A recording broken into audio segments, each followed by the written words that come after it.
এফডিসিতে আজকে যে ঘটনাটা ঘটলো এটা অ্যাকচুয়ালি চলচ্চিত্র শিল্পে এর আগে এরকম ঘটনা ঘটছে কিনা আমাদের জানা নাই। যারা ভিডিওগুলো দেখছেন, যারা এই মারামারির দৃশ্যগুলো দেখছেন, তারা বুঝতে পারবেন কি ভয়াবহ অবস্থা ছিল।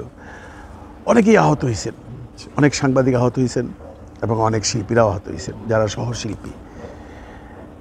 কার দোষ, কী জন্য এত বড় মারামারি এটা হইল, এটা সময় বলবে। এটা একটা বিচার হবে, একটা সুষ্ঠু সমাধান হবে, সুষ্ঠু বিচার আমিও দাবি করতেছি। এর কারণটা কি? সবাই শুধু মারামারিটা দেখছেন, ঘটনাটা কি হয়েছিল? ঘটনাটা আমি অলরেডি উদ্ঘাটন করতে পারছি, সেটা নিয়ে একটু আলোচনা করি। এখানে কার দোষ, কে শুরু করছে, কিভাবে শুরু হয়েছে, এটা কিন্তু কোথাও বলা হচ্ছে না। শুধু দেখানো হচ্ছে মারামারি হচ্ছে, পিটাপিটি হচ্ছে, আলেকজান্ডার আসছে, জয় চৌধুরী আসছে, ওরা আইসা, শিবাসন ওরা আইসা সাংবাদিকদের পিটাইতেছে, বা তারাও পাল্টা আক্রমণ করছে কিনা আমার খেয়াল নাই। দুই পক্ষই তো, মারামারি তো এক পক্ষে হয় না, তাই না? সূত্রপাতটা কি? সূত্রপাতটা হইল যে আজকে শিল্পী সমিতির শপথ গ্রহণ ছিল। অনেক সাংবাদিক এবং ইউটিউবার দাওয়াতপ্রাপ্ত ছিল কভার করার জন্য। তো ওইটা শেষ হয়ে গেছে, শেষ হয়ে যেয়ে তারা ফুল কমিটি ভিতরে চলে গেছে এবং বলছে, রোজা ছিল বিশা এবং দীপজল, তারা ইফতারির পর যদি কোনো ইন্টারভিউ দিতে হয় দিবে। তারা সাংবাদিক মহোদয়রা অপেক্ষা করছিলেন। এর মধ্যে ময়ূরী এসেছিলেন এফডিসিতে। ময়ূরী তার মেয়েকে নিয়ে আসছে, বোধহয় ক্লাস 10-এ পড়ে বা ইন্টারমিডিয়েট পরে, এরকম বয়সী একটা মেয়ে, যুবতী একটা মেয়ে। তাকে এক ইউটিউবার বা সাংবাদিক, আমি শিওর না, আমার মনে হয় না উনি সাংবাদিক, উনি কোনো ইউটিউবার হবেন, কারণ অনেক ইউটিউবারও এসেছিল। মেয়েটাকে বলছে যে আমি আপনার সাথে একটু কথা বলতে চাই। মেয়েটা বলছে, আমি তো ভাই কোনো সেলিব্রিটি না, আমি কোনো অভিনেত্রী না, আমার সাথে কি কথা বলবেন? উনি বলছে যে তাহলে আপনি কে, আপনি কেন আসছেন? সাংবাদিকরা বা ইউটিউবাররা জিজ্ঞাসা করতেই পারে। তো মেয়েটা বলছে যে আমি ময়ূরীর মেয়ে। ও আচ্ছা আচ্ছা, আপনি ময়ূরীর মেয়ে, তাহলে তো আপনার সাথে কথা বলতেই হয়। তা আপনার একটু জিজ্ঞাসা করতে পারি আমি, যে অন ক্যামেরা কিন্তু দেখেন যে এরকম আপনার মা যে অশ্লীল অভিনয় করতো একটা সময়, এইটা শুনলে বা এটা দেখলে আপনি কি ফিল করেন? তো ওর মেয়েটা একটু মানে ভেবাচাকা খাইয়া গেছে, ন্যাচারালি এই ধরনের প্রশ্ন তো সে আশা করে নাই। সে কী উত্তর দেবে? বলছে, দেখেন আমি তো ওনার ছবি টবি দেখি নাই। বলে, না দাঁড়ান, আপনি তো দেখেন না, আপনি তো শুনছেন। তো মেয়েটা তাকে অ্যাভয়েড করতেছে। কিন্তু সাংবাদিক, বা আমার মনে নেই সাংবাদিক, আমরা সে ইউটিউবার, তার পিছু ছাড়ে নাই, তার পিছু পিছু বলতে, না না আপনি বলেন না, আপনি কেমন ফিল করতেছেন, আপনার মা যে অশ্লীল ছিল, আপনি এখন বড় হয়েছেন, পড়াশোনা করতেছেন, আপনি এগুলো ফেস করেন কেন? বলছে, দেখেন আপনি আমার এই সমস্ত কথা জিজ্ঞেস করতেছেন কেন? আমি কে, আমার মা কী করছে এটা তো আমি জানি না, আমি আপনার সাথে কথা বলতে চাই না। মেয়েটা যতই অ্যাভয়েড করতেছে, ওই ইউটিউবার বা যেই হোক তাকে ছাড়ছে না, তার কাছ থেকে ইন্টারভিউ নিবেই, সে তার কাজ করতেছে। তখন মেয়েটা কোনো কিছু না পেয়ে ভিতরেও যেতে পারতেছে না, ভিতরে সব ইসি কমিটির লোকজন বসা আছে। বাইরে শিবাসানুকে দেখলো, শিবাসানুকে তো সে চিনে। বললো, মামা শুনেন, এই যে এই ঘটনা, তো আমার এখানে বারে বারে এই সমস্ত কথাবার্তা জিজ্ঞাসা করছে, আমার একটু বাঁচান, আমি তো কথা কইতে চাই না। শিবাসানু তারপর তার কাছে গিয়ে জিজ্ঞাসা করলো। জিজ্ঞাসা করার পরে কী জিজ্ঞাসা করছিল এবং উনি কী উত্তর দিয়েছিলেন, এটা এখন পর্যন্ত পরিষ্কার না, এটা ঘটনার সূত্রে বেরিয়ে আসবে। এই তার সাথে প্রথম শিবাসানুর একটা বিতণ্ডা হয়, সেটা মারামারি হতে পারে, হাতাহাতি হতে পারে, হয়তো সেও দুইটা বাজে কথা বলছে, সাংবাদিকও বলছে আপনি কে, আপনার কথা বলার দরকার থেকে, এই ধরনের একটা কিছু নিয়ে প্রথম সূত্রপাত, এবং শিবাসানু তাকে মারছে। প্রথম মারটা আমার মনে হয় শিবাসানু দিচ্ছে, আমি যদি ভুল না করে থাকি, যেটা শুনলাম। হঠাৎ থাপ্পড়টা পড়েছে, বাস তারপরে উনিও ছেড়ে দেয় নাই।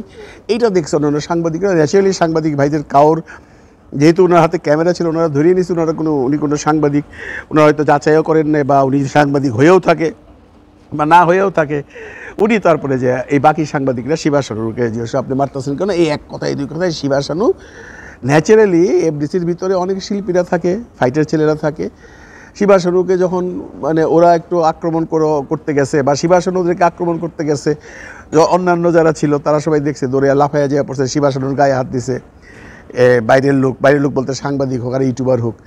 এই শুরু হইল মারামারি, সার্বত ভয়াবহ। এখন দেখেন একটা ব্যাপার চিন্তা করে, এফডিসির ভিতরে এরকম ঘটনা আগে ঘটে নাই। কিন্তু আমার প্রশ্ন হইল, এই এত বড় ঘটনা ঘটলো, ভিতরে তো ওনারা ছিলেন, ওনারা কি করছেন? তো দেখা গেল কতক্ষণ পরে হইচই না, জয় চৌধুরী বেরিয়ে আসছে এবং আলেকজান্ডার বেরিয়ে আসছে। বেরিয়ে এসে ন্যাচারালি শিবাসানুর সাথে হাতাহাতি বা পাঞ্জাপাঞ্জি বা কথা কাটাকাটিতে তারাও ইন্টারফিয়ার করছে। এইটাই তারা ভুল করছে, যে সাংবাদিকদের সাথে ইন্টারফেয়ার না করে তখন শিবা শানুকে সরাইয়ে নিয়ে ওই কিছু সাংবাদিক নিয়ে তারা ইসি কমিটির ভিতরে চলে যেতে পারতো, বা মিশাকে ডাকতে পারতো, বা দীপজলকে ডাকতে পারতো। কিন্তু সেই ভুলটার কারণে এই গণ্ডগোলটা এমন আকার ধারণ করলো যে পরবর্তীতে মিশা বাইরে এসে যে চেষ্টা করলো এতক্ষণ ধরে, মিশা কিন্তু প্রচুর চেষ্টা করছে, আপনারা ভিডিওতে দেখছেন, যে এটা একটা সমাধান করতে, কিন্তু তখন উত্তেজনা দুই পক্ষের মধ্যেই বিরাট আকার ধারণ করলো। এখানে কিন্তু ইসি কমিটির কিছু করার নাই আমি যতদূর জানি, কিন্তু এখনও অনেকেই বলতেছে এটা একটা প্রি প্ল্যান্ড। এটা কে বা কাহারা করাইছে, কেন করাইছে, কারে দিয়া করাইছে, কাকে দিয়ে সূত্রপাত করাইছে, এটা এখন বিচারাধীন অবস্থায় চলে গেছে। এটা নিয়ে অনেক বড় ঝামেলা হবে আমার মনে হচ্ছে। আর এখন ওনারা বলতেছেন, সাংবাদিক মহোদয়রা বলতেছেন, তারা আলেকজান্ডার বোকে এবং জয় চৌধুরীকে আপনার এই কমিটি থেকে বাদ দিতে হবে। সেটা অন্য প্রসঙ্গ, বাদ দিবে কি দিবে না সেটা সময় বলবে, হয়তো বা কম্প্রোমাইজ হবে, হয়তো বা ক্ষমা চাইবে। বাদ দেওয়ার প্রশ্ন পর্যন্ত উঠে গেছে। বাদ দেওয়ার প্রশ্ন উঠাতেই ব্যাপারটাকে অনেকেই ষড়যন্ত্রমূলকভাবে বলছেন, যে কিছু সাংবাদিক নামধারী লোককে, যারা রিয়েলি সাংবাদিক নয়, আমার তো যতদূর বিশ্বাস, যিনি ময়ূরের মেয়েকে এই ধরনের প্রশ্ন করেছেন উনি হয়তো আর সাংবাদিক নন। কোনো সাংবাদিক এই ধরনের প্রশ্ন একটা ইয়াং মেয়েকে জিজ্ঞাসা করতে পারে না। তো একটা গ্রুপ বলছে, বা মানুষ বলছে, বা চলচ্চিত্রের লোকজন বলছে, বা অনেকেই বলছেন যে কেউ হোক, একটা গ্রুপ এটা পরিকল্পিতভাবে করছে একটা গণ্ডগোল করার জন্য। যদিও অনেক সাংবাদিক, অনেক আহত সাংবাদিক ভাইকে অনেকে ইন্টারভিউ নিয়েছেন যে মিশার কী ভূমিকা, তারা সবাই বলছে যে না, মিশা অ্যাকচুয়ালি মানে কম্প্রোমাইজ করতে আসছিল, মানে মিটাইতে আসছিল। তখন সে ন্যাচারালি একটা জিনিস, তো এতগুলো লোকের মধ্যে মিশাকে চিৎকার করে কথা বলতে হবে, এই তোমরা থামাও।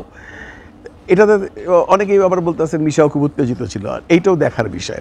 দীপজল বেরোয়নি, খুব বুদ্ধিমানের কাজ করছে। দীপজল বেরোলে হয়তো বা অন্যরকম একটা কিছু হইতো। আর ওইখানে যারা আছেন ওই কমিটিতে, ন্যাচারালি ওখান থেকে জয় চৌধুরী, নানা শাহ এবং আলেকজান্ডার বো বেরিয়েছেন, আমি যা দেখেছি বা আমি যা শুনেছি। তিনজনের মধ্যে নানা শাহর নামে কোনো অভিযোগ নাই। অভিযোগটা উঠছে এখন একমাত্র আলেকজান্ডার বো এবং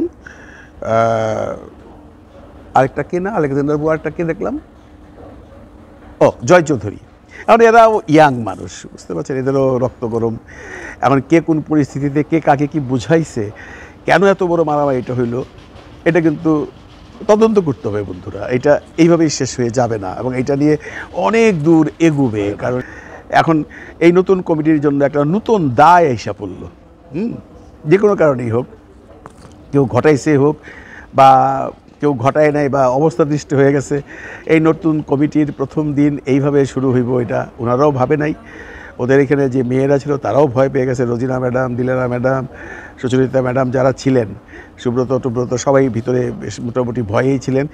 দীপজল সাহেব না বেরিয়ে বুদ্ধিমানের কাজ করছেন, কারণ দীপজল সাহেব বেরিয়ে এটা রং আরেক দিকে যাইতো। এখন দেখা যাক, সময়ের অপেক্ষা রইলাম আসল ঘটনাটা কি জানার জন্য। ভালো থাকবেন সবাই, ভালো রাখবেন সবাইকে। খোদা হাফিজ।